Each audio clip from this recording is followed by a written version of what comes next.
caminho, luz no meu caminho, meu Deus, tua palavra é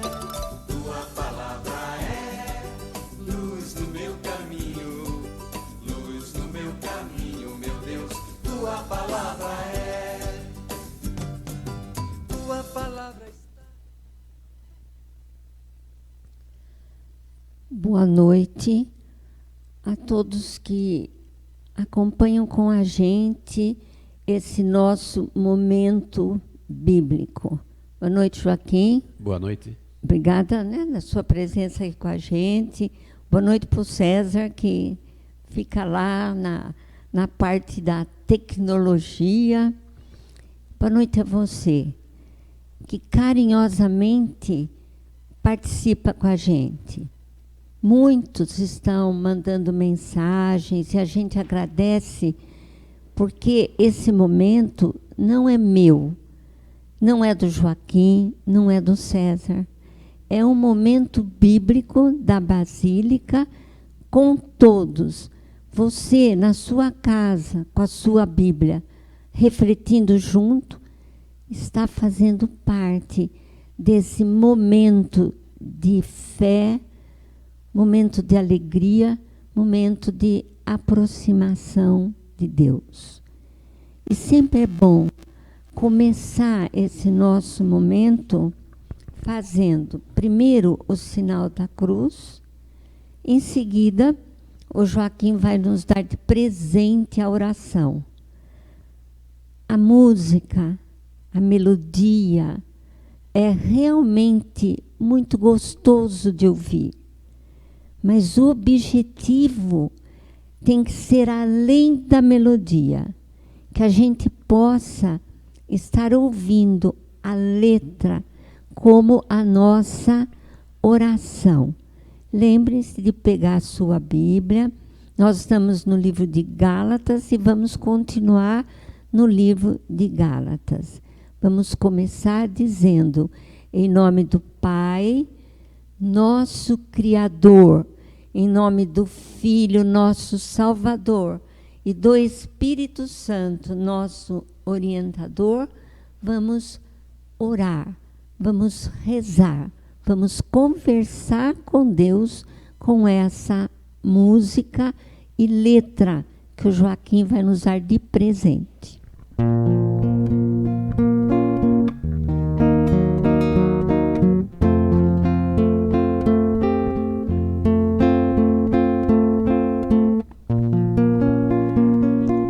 Todo joelho se dobrará e toda língua proclamará que Jesus Cristo é o Senhor. Todo joelho se dobrará e toda língua proclamará que Jesus Cristo é o Senhor. Nada poderá me abalar, nada poderá me derrotar, pois minha força e vitória tem um nome, é Jesus. Nada poderá me abalar, nada poderá me derrotar, pois minha força e vitória é Jesus. Quero viver tua palavra, quero ser cheio do teu Espírito, mas só te peço, livra-me do mal. Nada poderá me abalar, nada poderá me derrotar, pois minha força e vitória tem um nome, é Jesus. Nada poderá me abalar, nada poderá me derrotar, pois minha força e vitória é Jesus. É Jesus.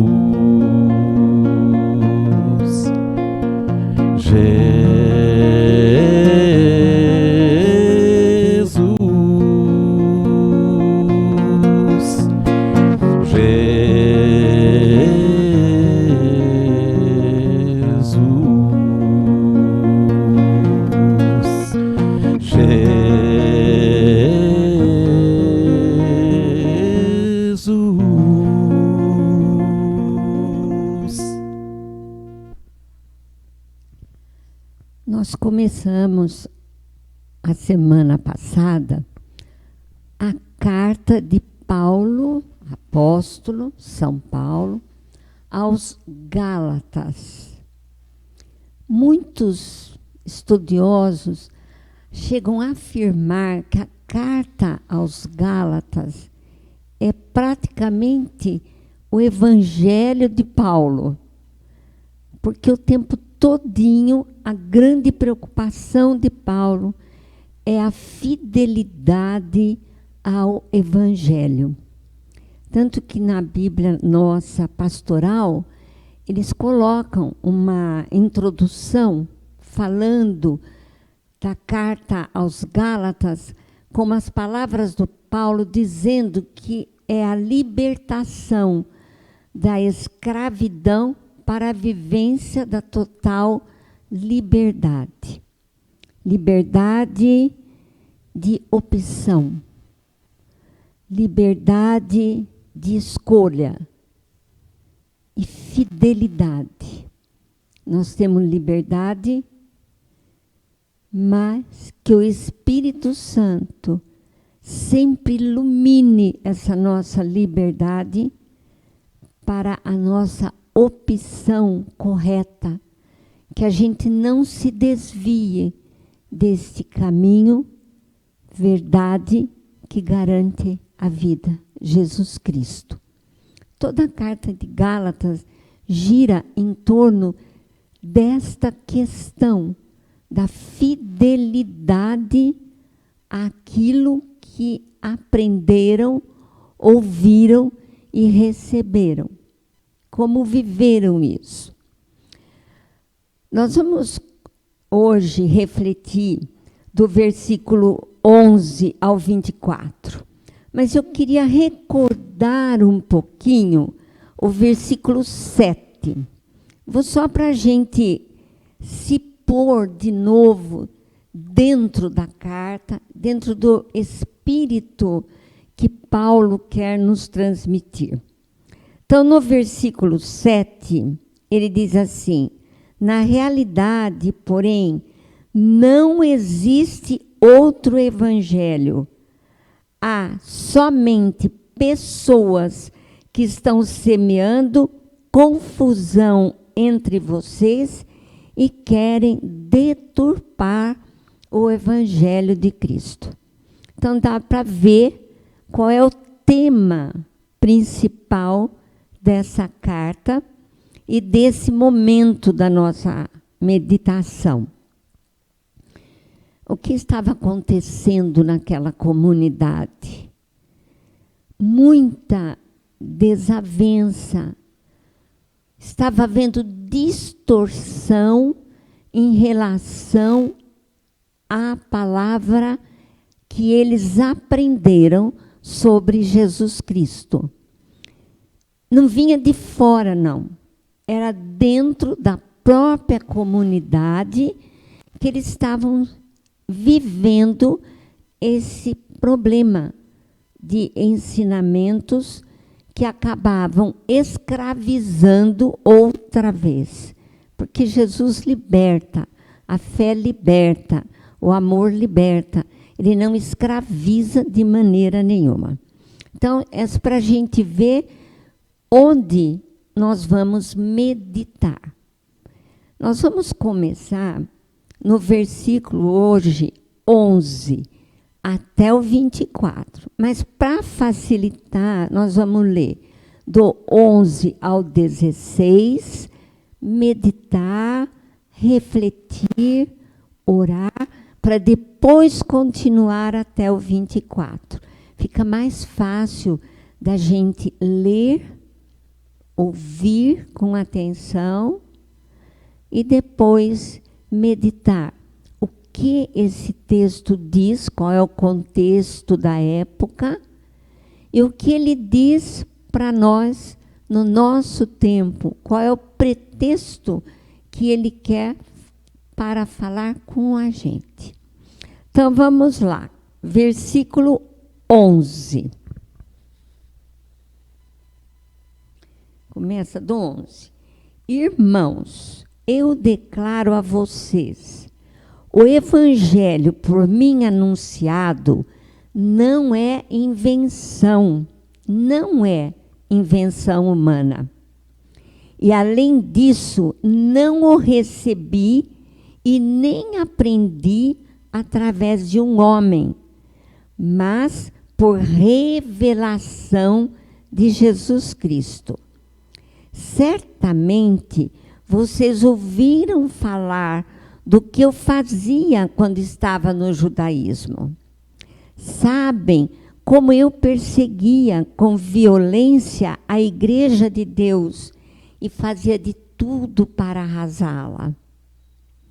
Eu superava no judaísmo a maior parte dos compatriotas da minha idade e procurava seguir com todo zelo as tradições dos meus antepassados. Deus, porém, me escolheu. Me escolheu antes de eu até nascer. E me chamou por sua graça, quando ele resolveu revelar em mim o seu Filho, para que eu o anunciasse entre os pagãos. Eu não consultei ninguém. É interessante como Paulo está se dirigindo à comunidade. Dá para perceber que tinha problema lá, que estava havendo uma distorção do evangelho. E ele vai afirmar, evangelho é só um. Não existe outras interpretações.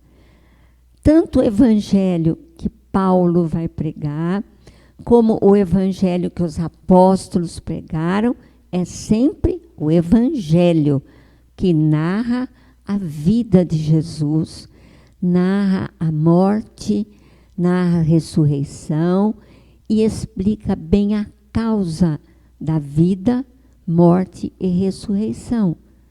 Morreu para nos libertar do pecado e nos dar a vida eterna. Aqui daria para a gente conversar um pouquinho sobre, bom, se ele já perdoou tudo, então agora eu posso fazer o que eu quero. Não. Vem a questão do seguimento, da fidelidade a um projeto de vida. Paulo insiste que tudo o que ele estava e já tinha falado para eles sobre Jesus Cristo, ele recebeu esse ensinamento do próprio Cristo. Veja que ele lembra a comunidade que era formada de judeus e tinha também os não-judeus, que eles chamavam de gentios, que tinham se convertido ao cristianismo. Mas ele faz questão de falar aos judeus, porque depois nós vamos perceber onde vai estar o problema da comunidade. Ele faz questão de falar para aquele grupo de judeus que quem revelou para ele tudo foi o próprio Cristo. Nós sabemos pela conversão dele, a queda dele, né, do cavalo que a gente brinca, quer dizer, acabou com todas aquelas ideias que ele tinha de que a forma como ele achava de zelar pela lei era errada, que Deus é amor. Então, Paulo vai insistir que a formação dele foi feita por Cristo, que ele foi chamado por Cristo. E na humildade dele, ele diz: fui judeu, praticante do judaísmo, fariseu convicto, mas Deus tinha me preparado desde o ventre da minha mãe. Olha que coisa linda. Deus nos preparou também, viu? Desde o ventre das nossas mães, para que a gente viesse a esse mundo, a gente tivesse vida, e uma vida que tem um significado, uma vida que tem um sentido. É isso que Paulo insiste em dizer para eles, o verdadeiro sentido da vida. Porque eles vão começar a ter muita discussão e distorção dos ensinamentos dentro da comunidade. Até esse pedacinho, uma lição para nós, que a gente fala qual é o pretexto para nós. Que lição de vida para nós. Crer significa confiar, ter certeza, aceitar. Jesus é a verdade, Jesus é o caminho, é o sentido da nossa vida. E nós precisamos, sim, tomar cuidado com distorções do Evangelho dentro da própria comunidade. Nós sabemos que pode acontecer entendimentos diferentes da palavra de Deus. É por isso que nós precisamos conhecer a palavra de Deus, conhecer o Evangelho. Continuando o texto, agora nós vamos do 17 ao 24. Paulo vai insistir como ele se formou, né? Que foi Cristo quem orientou. Por isso, logo após a conversão dele, ele diz assim: nem subi a Jerusalém para me encontrar com aqueles que eram apóstolos antes de mim. Pelo contrário, fui para a Arábia, depois voltei para Damasco. 3 anos mais tarde é que fui para Jerusalém para conhecer Pedro. Fiquei com ele 15 dias. Não vi nenhum outro apóstolo, a não ser Tiago, o irmão do Senhor. Deus é testemunha. O que estou escrevendo a vocês não é mentira. Depois fui para as regiões da Síria e da Cilícia, de modo que as igrejas de Cristo da Judéia não me conheciam pessoalmente. Elas apenas ouviam dizer: aquele que nos perseguia agora está anunciando a fé que antes procurava destruir. E louvaram a Deus por minha causa. Por que será que Paulo vai insistir nessa questão? Logo após a conversão dele, ele poderia ter imediatamente voltado até os apóstolos e conversar e saber lá com os apóstolos. Mas veja, ele ficou 3 anos.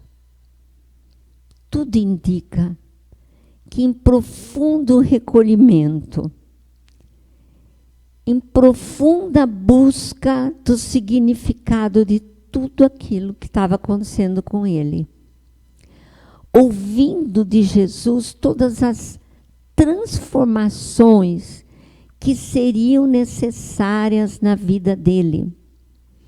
Nós vamos ver no capítulo 3 como ele vai conversar sobre a lei, como ele vai explicar o quanto Jesus trabalhou aquele fariseu tão ferrenho na lei. Ele vai dizer que ele precisou de um tempo de profundo relacionamento com Jesus. E depois destes 3 anos, olha, 3 anos em oração, retirado, distante de toda aquela força e do orgulho que ele tinha como judeu, fariseu, perseguidor, e se transformando completamente em seguidor de Cristo. Só depois de 3 anos é que ele foi até Jerusalém e conheceu Pedro. Ficou com Pedro 15 dias. Eu, lendo as outras cartas, depois nós vamos ter oportunidade de ver isso, mais do que uma vez os dois bateram boca. Mais do que uma vez havia entre eles questões a serem resolvidas. Mas era sempre com respeito e com muita oração, para chegar à conclusão de que os apóstolos iam ser evangelizadores dos judeus e que Paulo iria ser evangelizador dos gentios. Só aí já era um ponto de desentendimento, porque os primeiros apóstolos acreditavam que a mensagem seria só para os judeus. Pedro vai ter uma visão, um lençol que vem do céu, e que uma voz que fala: não considere imundo aquilo que eu criei, porque os outros povos eram considerados imundos por ele. Até daí, depois dessa visão, é que eles passam a aceitar essa ida até os gentios. O grande problema que ele vai estar preocupado é que, dentro da comunidade, algumas pessoas estavam distorcendo o evangelho. Então, ele fica muito preocupado com essa atitude que vai acontecer nessa comunidade dos Gálatas, onde nós vamos encontrar judeus e vamos encontrar gentios. E estes judeus que ainda estavam enraizados no judaísmo, apesar de terem aceito Jesus, começam a achar que aqueles gentios tinham que conhecer as tradições do judaísmo e viver de acordo com as tradições do judaísmo e sendo cristãos. Então, a grande preocupação de Paulo. Do que nos serve esse texto? Qual é a grande preocupação hoje da igreja, da nossa igreja cristã,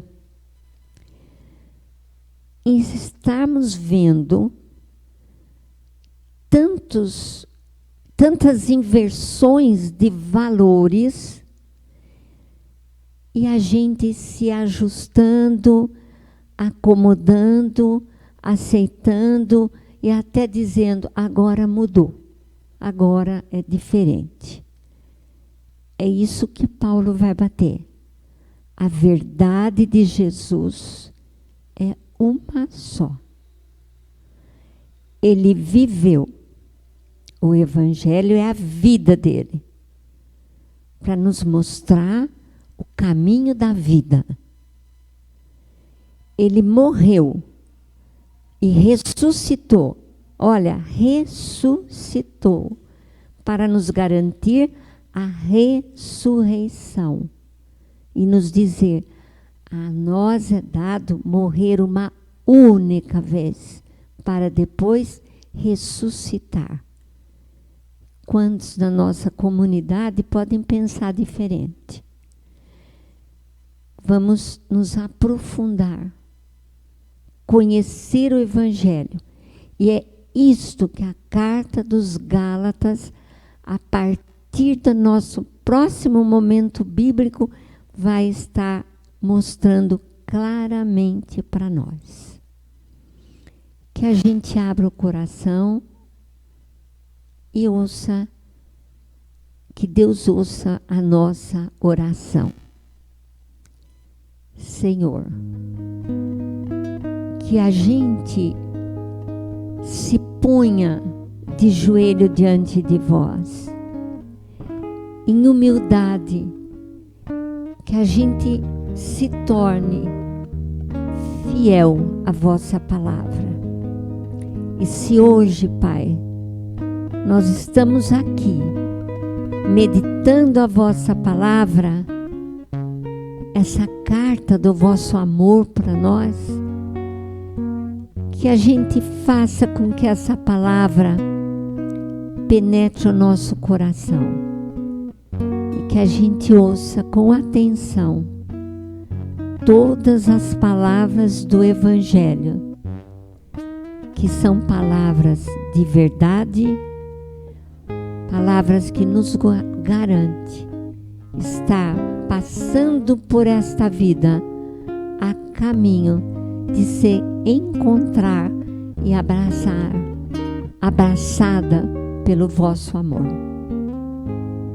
Pai, gratidão por termos esse momento de poder pegar a sua palavra, ler, meditar e orar. Enche o nosso coração. E o nosso compromisso de hoje, nós vamos ver depois de ler um outro textinho bíblico.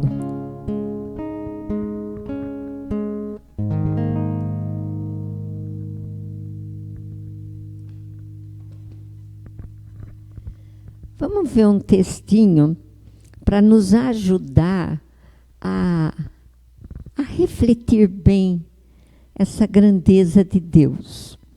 Agora, lá no Antigo Testamento, ou no Primeiro Testamento, o livro de Eclesiastes. Se você quiser procurar, você vai bem no meio da Bíblia, tem o livro dos Salmos. Depois dos Salmos, vamos junto comigo, vem Provérbios. Estamos caminhando junto? Depois de Provérbios, Eclesiastes. Porque nós temos dois, Eclesiastes e Eclesiástico. Mas nós vamos ver hoje Eclesiastes. Acharam? Então vamos juntos. Veja que ele começa do versículo 1 ao 3, só para a gente meditar um pouquinho. Palavras de Coelé, filho de Davi, rei de Jerusalém. O que é essa palavra Coelé? Ela é uma palavra que vai para o grego, que significa pregador, professor. Os dois termos. Aquele que vai ensinar. Quando fala filho de Davi, podemos pensar no rei Salomão. O que é esse Eclesiastes? é um livro de sabedoria. O que é isso? É um livro para meditação. É um livro de oração, de reflexão, de pensamento. E ele vai começar assim: a vida é passageira. E como é, não é? E como passa rápido a vida. Ó surpresa fugaz, diz Coelé. Ó suprema fugacidade, tudo é fugaz.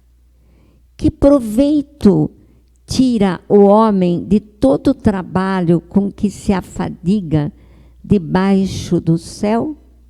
Debaixo do sol, desculpe. Veja que ele está fazendo um alerta para nós. É um alerta. Isso que é sapiencial. É um alerta. Que alerta ele faz?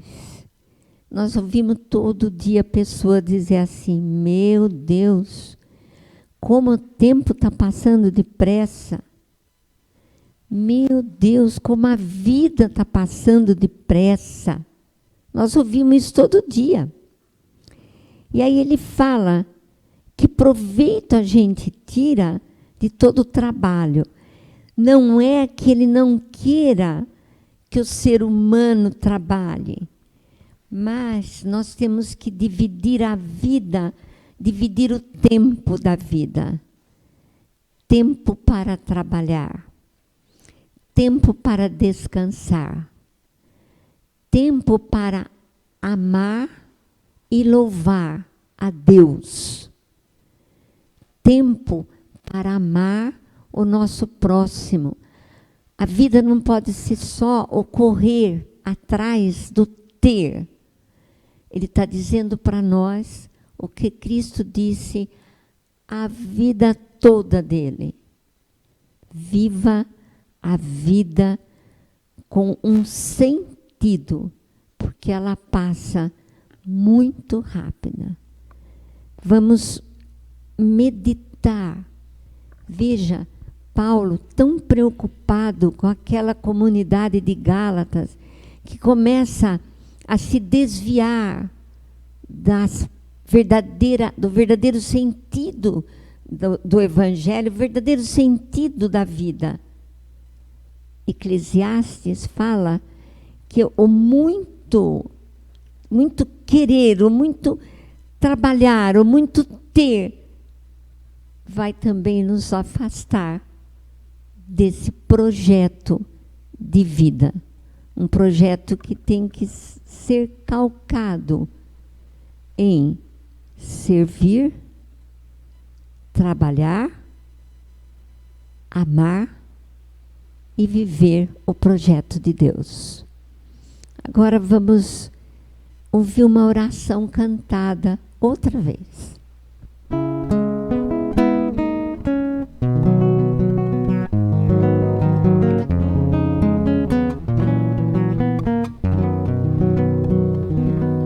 Cantar a beleza da vida, presente do amor sem igual, missão do teu povo escolhido. Senhor, vem livrar-nos do mal. Vem dar-nos teu Filho, Senhor, sustento ao pão e ao vinho, e a força do Espírito Santo, unindo teu povo a caminho. Falar do teu Filho às nações, vivendo como ele viveu. Missão do teu povo escolhido. Senhor, vem cuidar do que é teu. Cantar a beleza da vida, sustento do pão e o vinho, e a força do Espírito Santo, unindo teu povo a caminho. Viver o perdão sem medida, servir sem jamais condenar. Missão do teu povo escolhido, Senhor, vem conosco ficar. Vem dar-nos teu Filho, Senhor, sustento ao pão e ao vinho, e a força do Espírito Santo, unindo teu povo a caminho.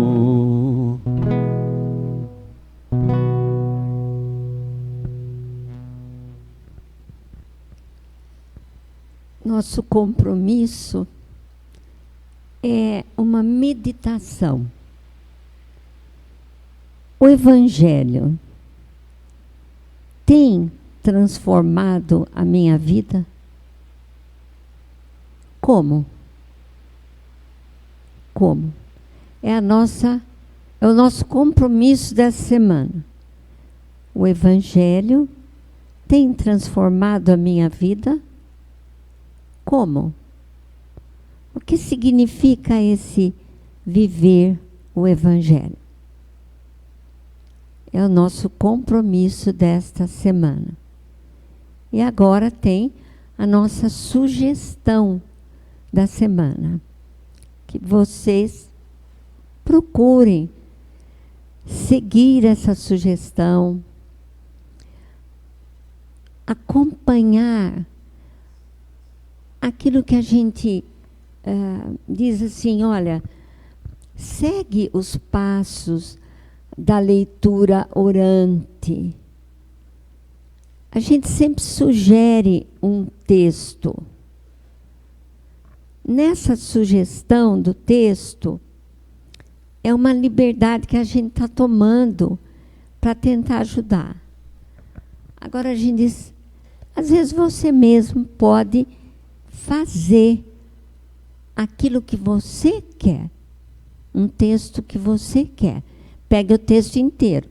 Não começa com aquela história que vai ler um pedacinho, aí Deus falou comigo, de repente lê um negócio e fala, ai, aqui eu não entendi, vira a Bíblia. E vira para lá até achar alguma coisa. Tem que ler o texto inteiro.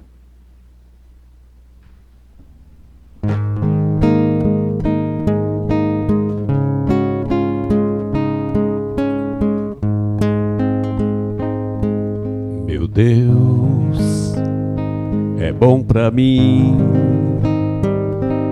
cuida de mim e comigo vai. Jamais estou sozinho no meu caminho, comigo vai. No meio da tempestade, eu sinto a sua mão e me levanta e me sustém e me ampara em plena escuridão.